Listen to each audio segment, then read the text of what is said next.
তাহলে বন্ধুরা চলুন মিষ্টিটি বানানো স্টার্ট করি। প্রথমে আমি 1 লিটার দুধ নিয়ে নিয়েছি। এবার দুধের মধ্যে 1 চামচ সাদা তেল দিয়ে দিচ্ছি।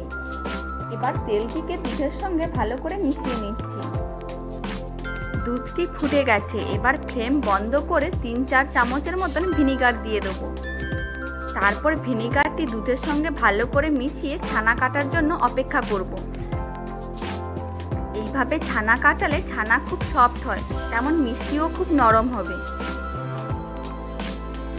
এবার ছানাগুলোকে স্ট্রেনারের সাহায্যে আলাদা করে নিচ্ছি। এবার ছানাগুলোকে প্লেন জল দিয়ে 3-4 বার ধুয়ে দেবো, যাতে ভিনিগারের টক ভাবটা চলে যায়।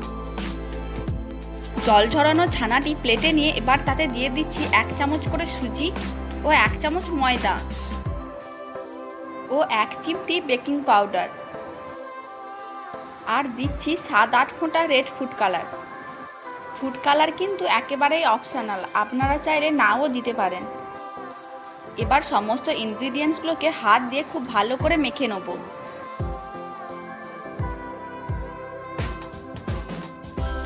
কিছুক্ষণ হাত দিয়ে মাখার পর এবার এতে দিয়ে দিলাম 1 টিস্পুন ঘি।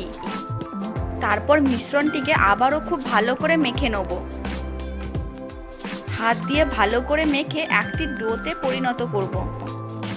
আপনারা দেখুন ডোটি রেডি হয়ে গেছে। এবার একটি ঢাকনা দিয়ে ঢেকে ডোটিকে 10 মিনিট রেস্টে রেখে দেবো।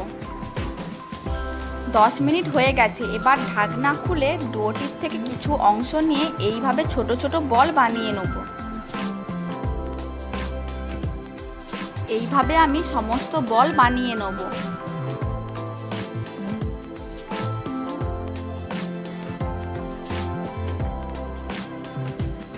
সমস্ত বলগুলো ভাজার জন্য রেডি হয়ে গেছে।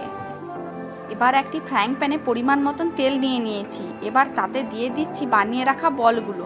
প্রথমে 2 মিনিট লো ফ্লেমে বলগুলোকে ভেজে নেব। তারপর মিডিয়াম ফ্লেমে বলগুলোকে আরও 4 মিনিট ভেজে নেব। আপনারা দেখুন কিছুক্ষণ পরে বলগুলো কিন্তু ব্রাউন হয়ে গেছে।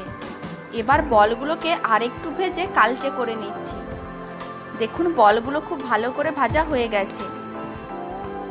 এইভাবে আমি সমস্ত বলগুলোকে ভেজে নিয়েছি। এবার বলগুলোকে ঠান্ডা করতে রেখে দেবো। এবার আর একটি ফ্রাইং প্যানে 1 কাপ চিনি নিয়ে নিচ্ছি, আর সেই কাপেরই 2 কাপ জল দিয়ে দিচ্ছি। এবার চিনিগুলো মেল্ট হওয়া পর্যন্ত অপেক্ষা করব। চিনিগুলো খুব ভালো করে মেল্ট হয়ে গেছে। এবার এতে দিয়ে দিচ্ছি ভেজে রাখা বলগুলো।